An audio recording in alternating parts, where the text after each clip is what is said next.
Hoje a gente vai entender então o limite pela definição. E aí primeiro vamos pegar a ideia, né? E depois a gente vai fazer alguns exercícios que estão na lista.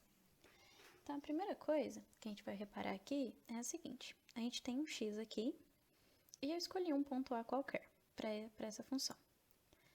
Então à medida que a gente vai aproximando o x de A, ou seja, pega o x aqui e começa a arrastar ele para próximo de A, o que vai acontecer com a nossa imagem, com a f de x?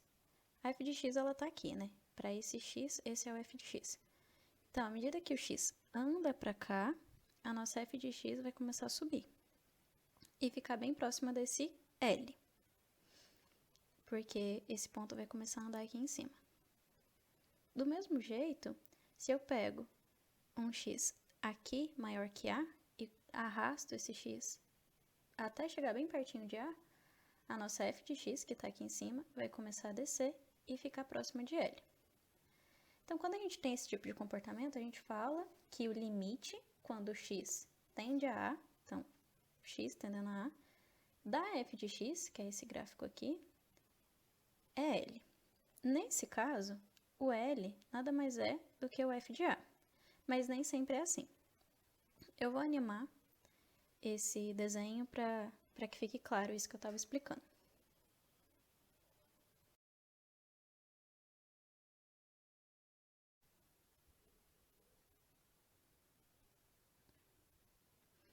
Então, o que a gente tem é que o candidato a limite, ele satisfaz a seguinte propriedade: a gente consegue valores da imagem da função que estão muito próximos desse L. Então, assim, o que isso quer dizer? Que se a gente escolhe um intervalinho aqui, perto de L, de qualquer tamanho, pode ser minúsculo, a gente sempre vai conseguir alguém da imagem da f que caia dentro desse intervalo. Então, a gente consegue um número delta, de maneira que o intervalo de raio delta, aqui no domínio, tem a seguinte propriedade: todo mundo que mora dentro desse intervalo vai ter imagem caindo dentro desse intervalo. E é exatamente isso que diz a definição do limite.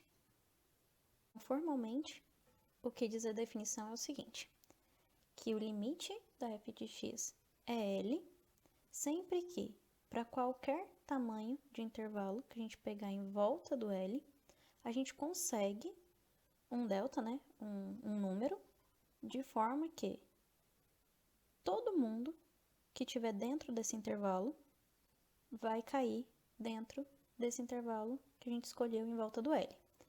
Então, isso é muito importante. A gente escolhe primeiro o epsilon, o tamanho desse intervalo aqui. E não é que a gente escolhe. Isso tem que valer para qualquer um que a gente pegar. Aqui, a gente tem esse epsilon. Então, tem um intervalo aqui meio grandinho até. A gente poderia diminuir esse intervalo e ainda teria que existir um outro delta para que todo mundo que ficasse aqui em volta do A, para esse novo delta, ainda iria cair aqui dentro. Ou seja, a gente pode pensar em dar um zoom aqui perto do L, de maneira que esse intervalo fique visível, né? Porque se a gente for pegar muito pequenininho aqui, a gente nem enxerga. Ainda assim, a gente consegue alguma coisa em volta do A, de maneira que todo mundo caia lá dentro. Então, isso acontece sempre. Para todo epsilon, vai existir um delta aqui.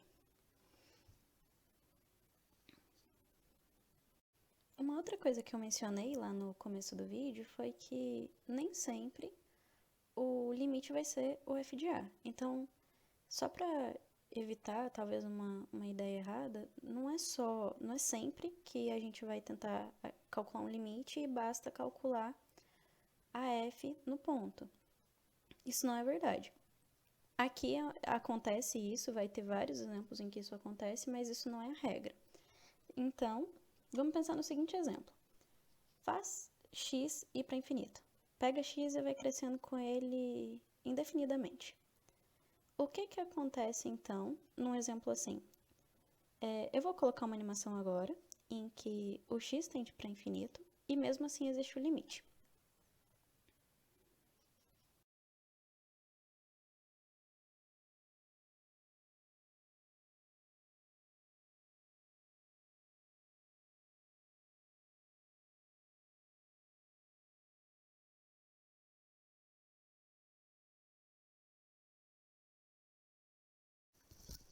Então a gente já viu gráficos, né, de quando o limite existe.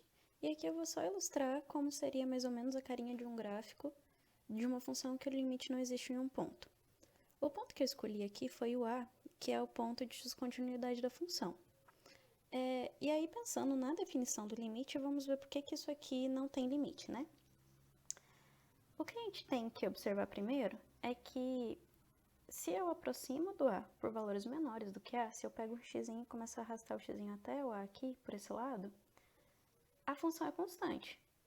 Então, aqui a gente vai ter o valor dela, e esse é o limite quando a gente se aproxima desse lado. Aqui a gente escreve como sendo o limite de quando x tende a menos, porque são valores menores do que a, da f de x, e eu vou chamar aqui de p. Então, o limite aqui vai ser p. Esse valor aqui é p. Aí, do outro lado, a gente tem a mesma coisa. Se a gente aproxima do a por valores maiores do que ele, a função também é constante, e aí eu posso dizer que se esse valor aqui é um L maiúsculo, então o limite, aproximando desse lado, é L maiúsculo. Então, a gente tem isso aqui. Porém, o limite não existe. Por quê? Vamos ver a definição. Vamos pegar aqui um intervalo em volta desse ponto aqui, que seria o L maiúsculo. Por exemplo, esse intervalo aqui.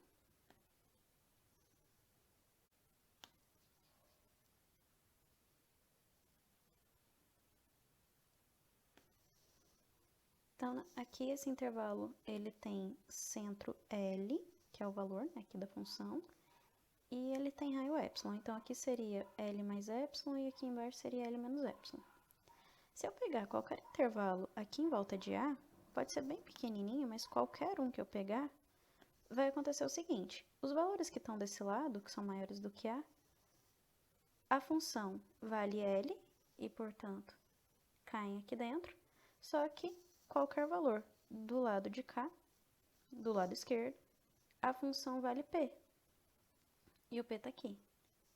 Então, caiu fora do intervalo. E a definição, a gente já viu que todo mundo que estiver aqui em volta de A, para um certo delta, teria que cair aqui dentro.